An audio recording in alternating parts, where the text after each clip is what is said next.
Hey y'all, my name is Kevin Young. I just completed my first Ironman Florida 2021, and this video is my race recap. For all of you like myself that don't want to watch this whole video, but you're hoping you can find something valuable from it, I will put markers from when I talk about swim, when I talk about bike, when I talk about run, lessons learned, and areas of opportunity or improvement I'm going to take. So that way you can skip through it and get that data and make sure that it's something that could potentially help you.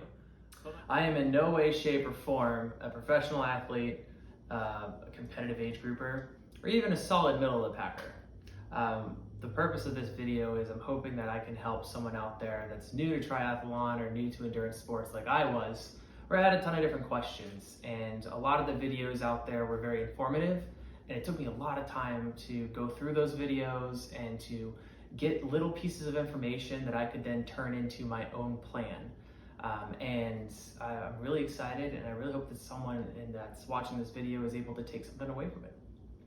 So Ironman Florida happened this weekend, and it was a doozy, to say the least.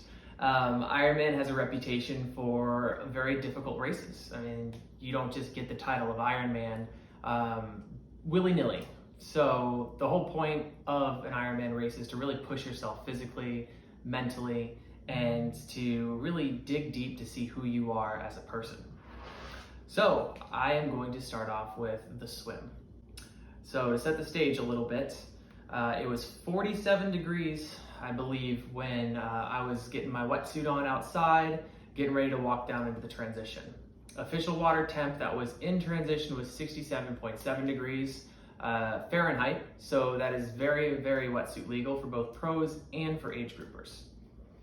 It was very windy. I believe wind was about 16 miles per hour. Of course, we're on the Gulf, so we're right there on the beach getting a lot of that nice Gulf wind right in our face.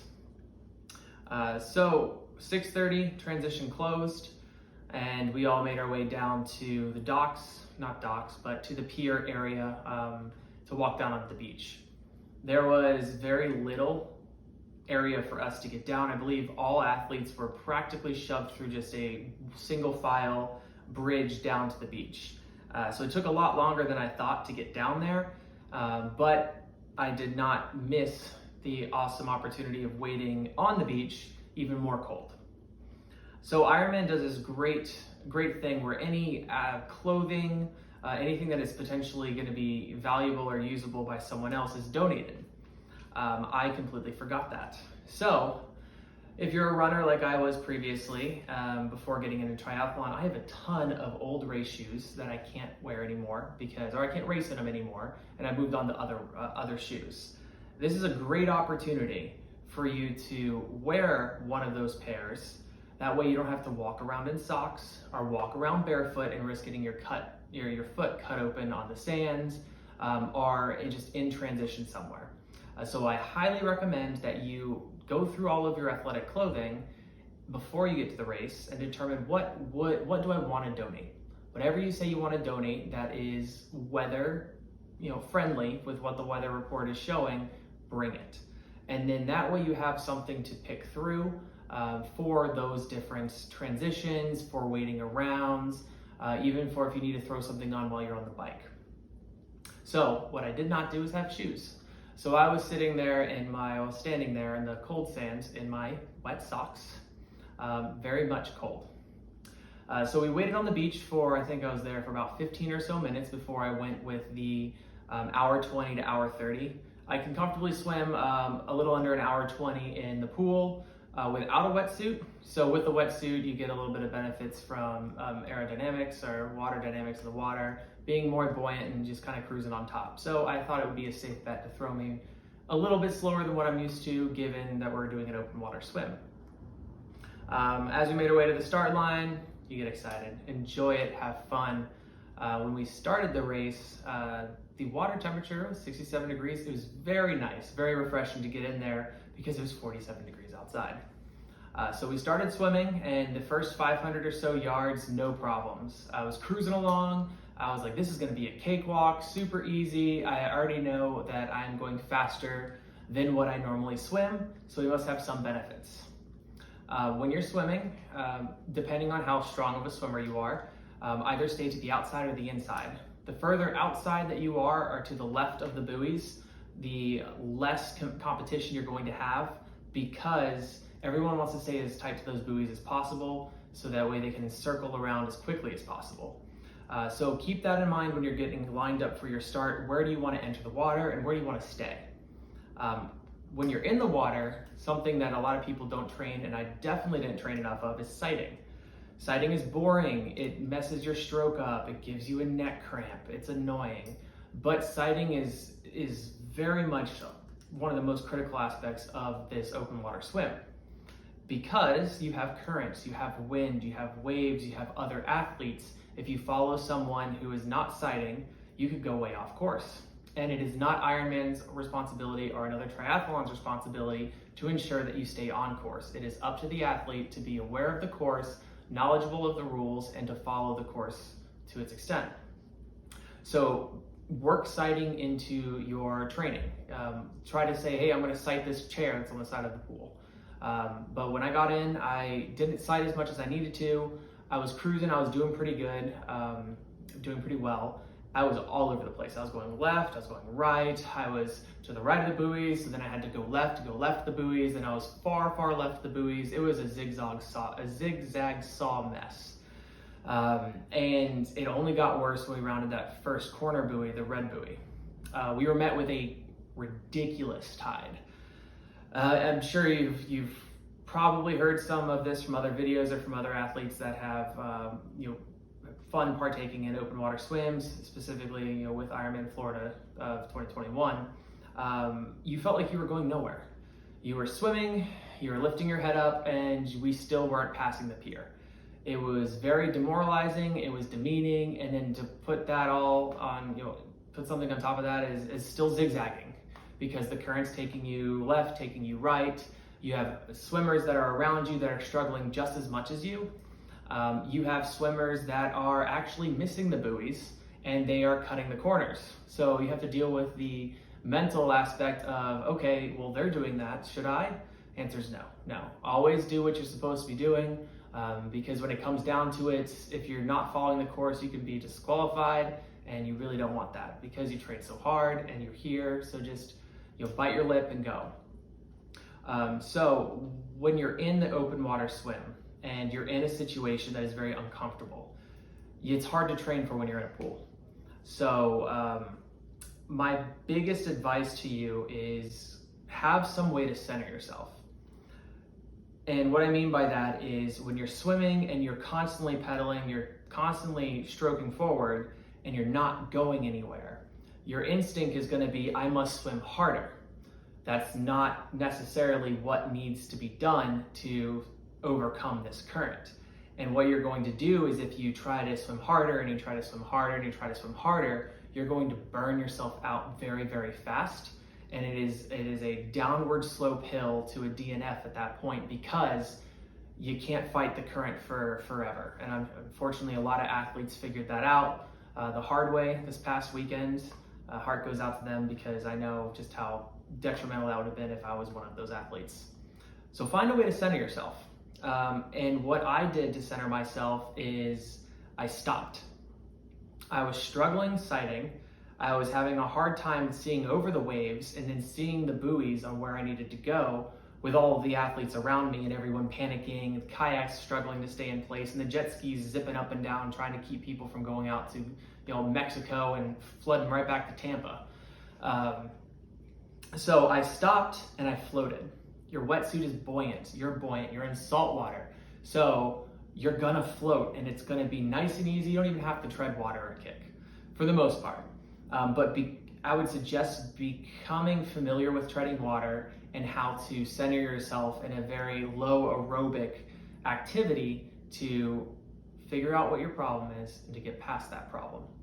So I probably centered myself 8 to 15 times. And to put that in perspective, it took me about 14 minutes to get to that first turn buoy, all the way out on the pier, and then to turn right. And it was probably maybe 1,000 yards, maybe a little less than 1,000 yards that we had to go to pass the pier, probably even 500 yards. it took me like 25 minutes to get to that next buoy. And it took me like another 17 minutes to get back to shore to finish my first lap. So it was very long, and I had to take the time to center myself, to talk myself out of, okay, this is the first lap. It's going to take forever. Hey, we're not making progress. We're zigzagging. We're getting tired. We're swallowing salt water, and I'm getting seasick. I did read about seasickness when I was going through and doing my training. I brought Dramamine. I looked at the ocean and thought, I don't need it. The waves are not that high. Well, that was a good and or bad decision at that time because I did get seasick and I had to roll over on my back and deal with my seasickness. But I didn't really want to try anything new on race day, and that is the golden rule is never try anything new on race day. I wasn't sure how Dramamine would sit in my stomach with my nutrition and with the weather for the day. So as we rounded that last turn buoy and went back and headed back into shore, still zigzagging, my sighting was getting a little bit better. I was transitioning between a forward stroke and a Cincinnati side stroke. And the Cincinnati side stroke helped me get through the waves so I could breathe and I could spot at the same time. I tried breaststroke, way too buoyant. I was kicking in the air. It did not work very well at all. And then freestyle with the head down, even when I was rolling all the way over on my back, waves were still coming over and I was still taking in a little bit of salt water. So last thing I wanted to do was swallow more salt water. And I wanted to conserve as much energy as possible and find the quickest path to the next buoy. I solved that problem by just doing Cincinnati side stroke for a bit. When I came out of the first lap, got up on the sands, rounded for my second lap, grabbed a swig of water at the nice aid station that they had, and then went back to it. My time was very slow. It was about 15 or so minutes slower than what I anticipated, and overall I believe I was about 25 minutes slower than what I thought I was going to do. So right then and there, that is a big kick to the gut. You're starting your day off with a 15-minute deficit, knowing that you have to go right back through that washing machine to come back around to then get out and go to the bike. Take a time, just focus on what your one path is. I'm gonna go one buoy at a time, I'm gonna swim out. Don't overwhelm yourself with thinking of, okay, the worst part is the middle, because if you're starting to get yourself anxious about it in the beginning, then you're going to get yourself worked up and you're gonna suffer the entire time that you're anxious about it. So cut up your challenge into small little chunks.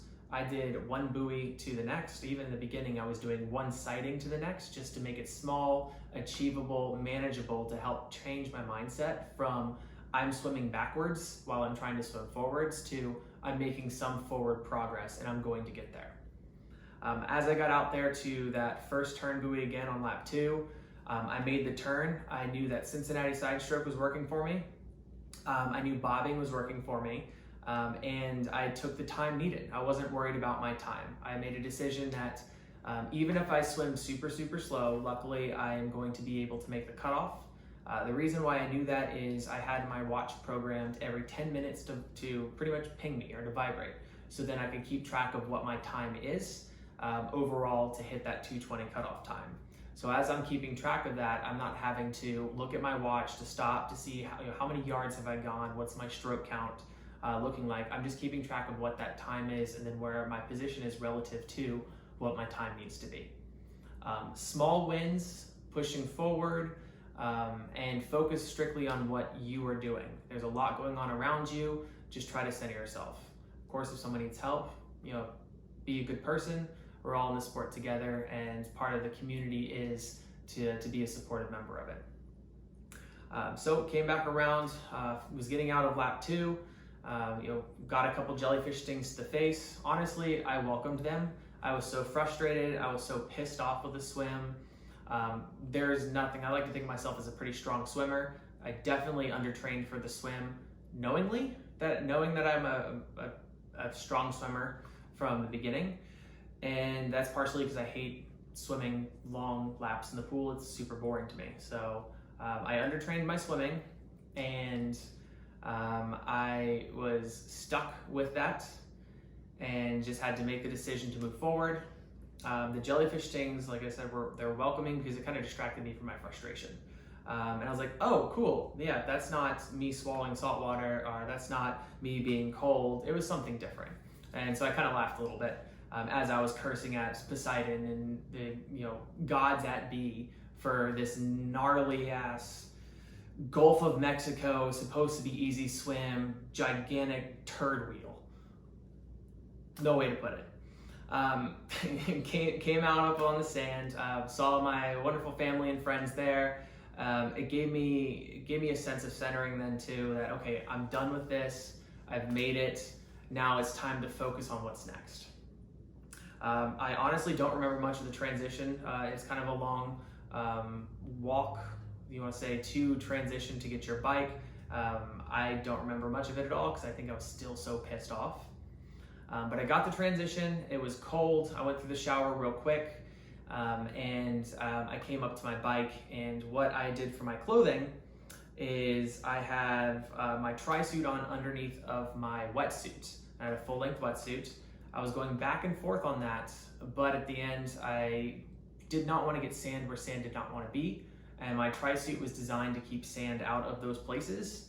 And I knew that if I had sand there, put on a fresh tri-suit after getting out of the water, yes, I would be not as cold, but I really did not want to risk the chafing for the 112 miles.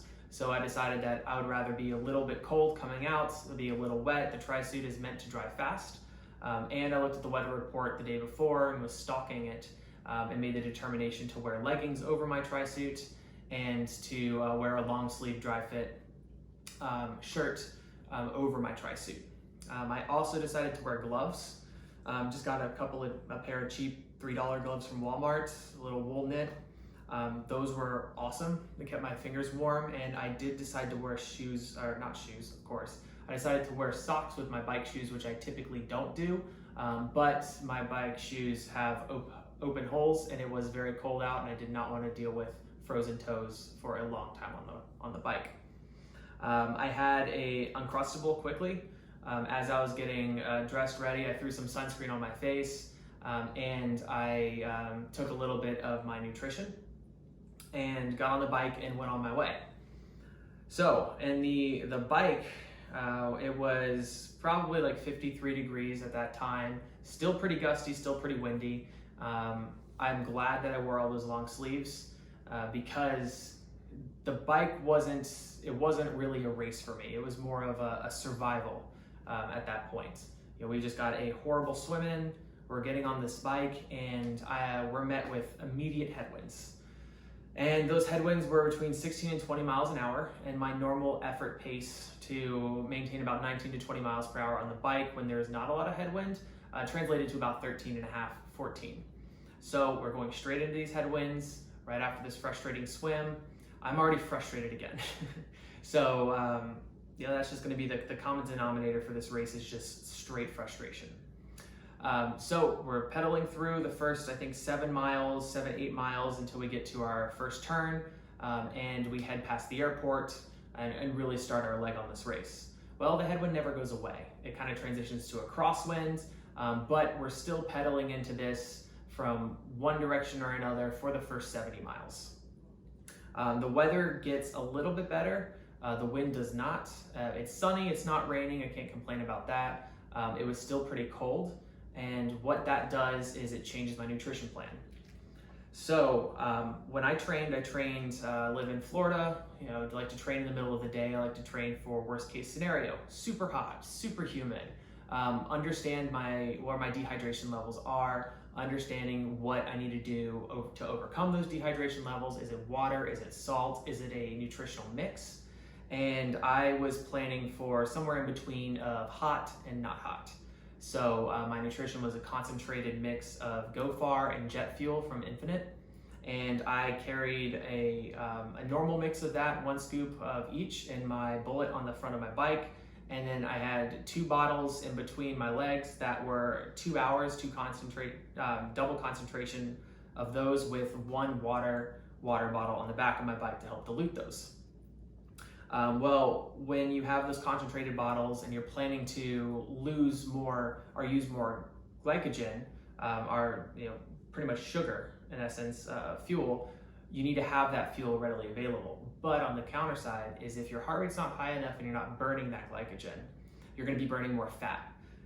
That's better in the long run because your body stores more fat. You have more energy to go longer distances with. Glycogen stores are pretty like an hour and a half, maybe 2 hours if you're lucky. So you don't have a lot of time to refill those stores, and that's typically why people are taking a lot of sugar during endurance sports. Now, if I would have kept with my nutrition plan, I would have been having a very bad day out of both ends. The stomach does not like to have a lot of sugar in it, especially when you don't need a lot of sugar. Same thing with salt. So I, rather than riding to, which I don't typically ride to power or to speed, I decided to ride to heart rate because I can manage my heart rate and then I can manage my nutrition for the endurance legs of the rest of this race. My heart rate was averaging like 150, 153.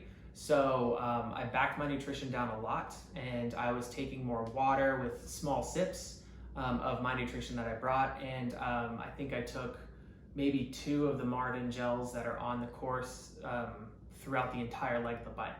But I didn't use as much nutrition as I thought I would. I think I used like 1/4 of it total. So a lot less than what I was originally planning to do. And that brought a little bit of worry into my overall plan for the rest of the race. Because at this point, I've never done an endurance event this long. I had no idea, did I potentially screw myself and not have enough nutrition? Or am I doing what's right and I won't have cramps and issues later on? So the first 70 miles, frustration, no tire issues, no bike mechanical issues, nutritional plan changes. Bike is one of my weaker sides of the triathlon, and I'm not very mechanically handy when it comes to a bike.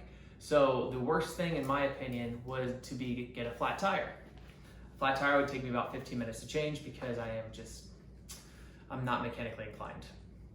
So what I did is I made sure to hedge my bets, and I got gator skin tires.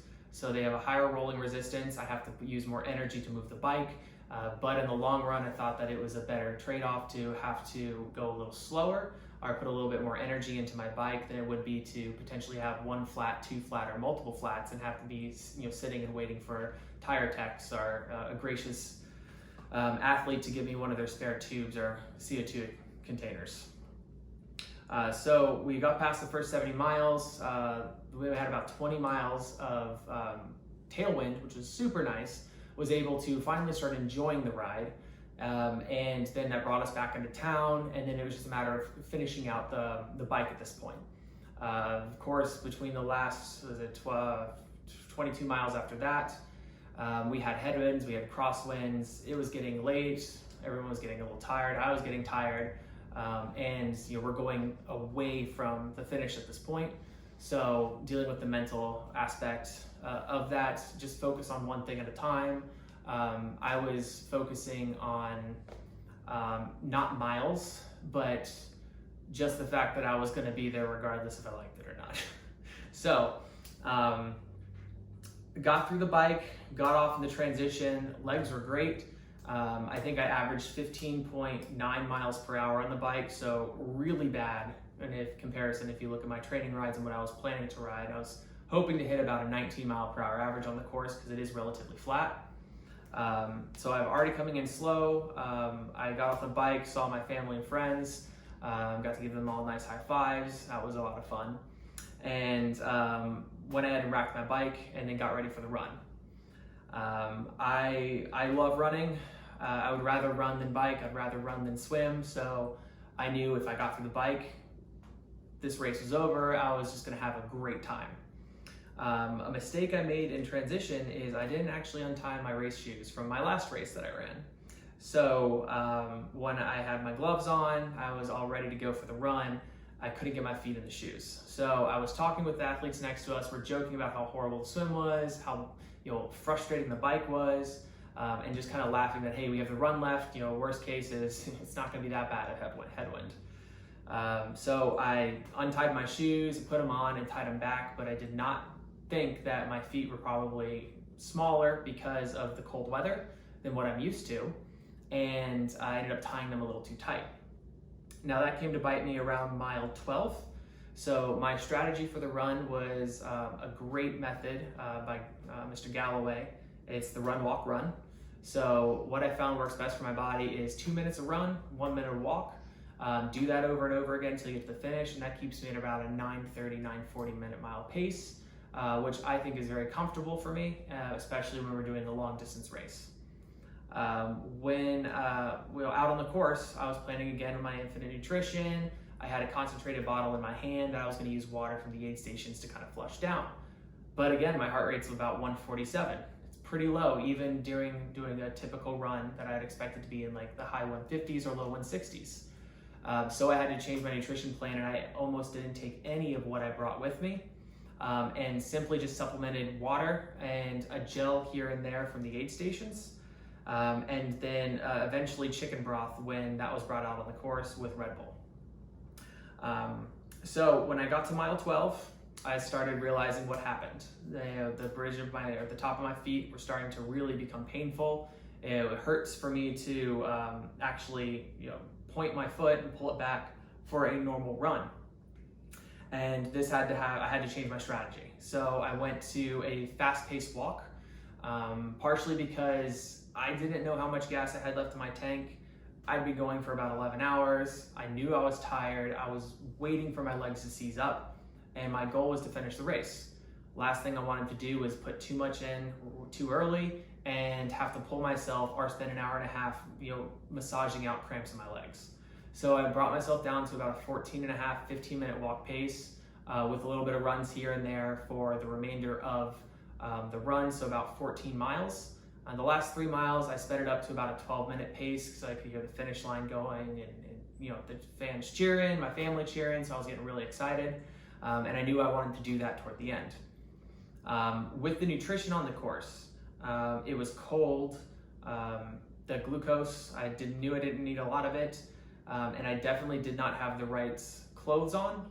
I only had my gloves and my tri-suit with my leggings. I was freezing, I was very cold. It was not fun, it was not good. I wish I would have had something a little bit more to keep on. Luckily, I got a Mylar blanket from one of the aid stations that kind of helped keep me warm toward the end. But I really wish I would have put a little bit more thought into what the ending of the race's temperature was going to be with what my planned pace was going to be. I knew I was going to be doing a run, walk, run. I knew I was going to probably slow down toward the end. I just didn't think about it because I was comfortable with the run and it was just a run. And that was a mistake that I made. Now, as we're getting closer, like I said, I had the chicken broth. Ironman chicken broth is the best thing in the world. They need to market that, sell it, put labels on it, and they make a killing. Because every time I had the warm chicken broth, I just got a spark back in my feet and I was ready to go. Same thing with the Red Bull. But back to what we talked about earlier, is never try anything new on race day. It is very important you know what nutrition is on the course, and it is even more important that you've tried all of that nutrition in a long either brick workout, a long ride session, or a long run, so you know how your stomach handles it.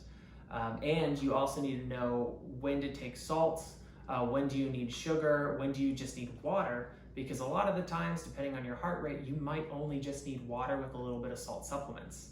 And then with caffeine as well, if you're putting too much caffeine in your body on an empty stomach, you're gonna have stomach pains, you're gonna have stomach issues, and you wanna know what the warning signs of that are before you get too far, so that way you can make sure to back that down and you're not getting too excited, and then you're gonna wind up in a porta potty for 30 minutes, or you're holding your rear end as you're smiling to all those fans.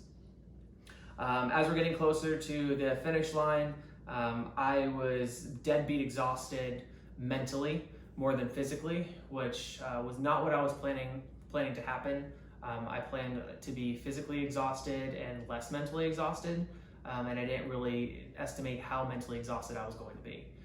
When I came up to the finish line, I'd been dreaming of this for a year plus, and I really expected to break down and to hug my family and to be like, yes, this is it. I was just excited it was over. I tried very hard to go back to, what is your why, and all of this training that you've done, and to take a second to enjoy the moment. and I didn't get to enjoy it as much as I wanted to. and that's a mistake that I'm going to not make for my next one. When you come up to the Ironman finish line, when you come up to any finish line, don't sprint across it. You've put a lot of time, you've put a lot of work into it. Take the time to enjoy it. High five the fans, kiss your wife, your loved ones, hug your kids.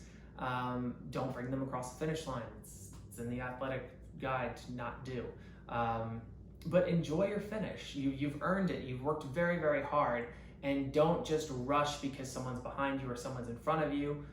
Take the time to seed yourself appropriately so that way you can have the finish that you deserve. And then when you go through, remember that they're taking pictures of you.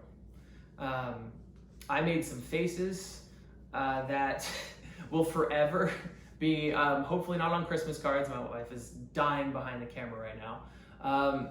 That I look like I've been dragged behind a car, been beat in the face by a zombie bone. I've been squeezed dry of all of the fluid in my body. I've been in the desert for 3 weeks. My eyes are bloodshot. One's half open and the other one's way too open. And then my smile is crooked and wind burn on my face. So I look like a hot mess. So remember that you're being videoed, you're being photographed, and maybe put some of that Vaseline on your face to not get windburn, and maybe take a couple of miles beforehand to mentally prepare yourself that you're coming to the finish line, and go through what you want to be feeling. And if you're feeling it, then you're going to, of course, show that for your friends and your family and for yourself to look back on later. Thoughts first, expectations. Real quick to wrap it up. The race was everything that I expected. I expected it to be hard. I expected it to be difficult. Where it was difficult is where I expected it to be easy, and well, not easy, but less difficult. And where it was less difficult, I expected it to be more difficult. So regardless of what your training is, regardless of what your strengths are and what your weaknesses are, the race is going to find a way to push you to your limits. So be prepared to pivot, be prepared to endure what you might not be prepared to deal with. And make sure you have a way to center yourself mentally. Your mental power is far stronger than your physical power. And if you're looking at your training plan and you're worried that you're not doing the 15 hours of physical activity that some of the other athletes are doing, you might be doing 6, you might be doing 8. Don't let that get you down. It is just as important to focus on your nutrition, understand your body and how your body feels, how to fix yourself if you're feeling yourself cramp up, you're feeling yourself get a little dehydrated, and then also mentally prepare yourself for how do you deal with these situations when they come up. You'll be surprised the athletes that have been training 15, 20 hours, they didn't take the time to focus on their nutrition. They didn't take the time to focus on something going wrong. They expected it to go exactly how they planned, and when something did not go how they planned, then everything just went down the drain. So be the athlete that is flexible, be the athlete that can pivot, and be the athlete that is going to cross that finish line, whether it's your first, like mine, or your 20th. I really hope that you have a fun journey and that this race recap was helpful. It was fun to talk through, and I'm so looking forward to my next one. And I really hope that I am able to improve on some of the points that I've called out and reflected on, and find new ones in the next race when Ironman decides to throw some new waves at me. So thank you all for taking the time to tune in. My goal with these videos is not to gain followers, it is not to get sponsorships, and it is not to become famous. But what I want to do is I want to share what I've gone through, lessons that I've learned, and then connect with some of you all that are out there that have other shared experiences, or they have tips and tricks for how to get through different races, different training plans. So if you like the video, throw a like. If you want to comment, feel free to comment. If you don't want to and you skipped through this because that stupid ad popped up, an ad popped up, which means people are watching this, so that's great. But 2, skip that ad. I hate those ads. And have fun.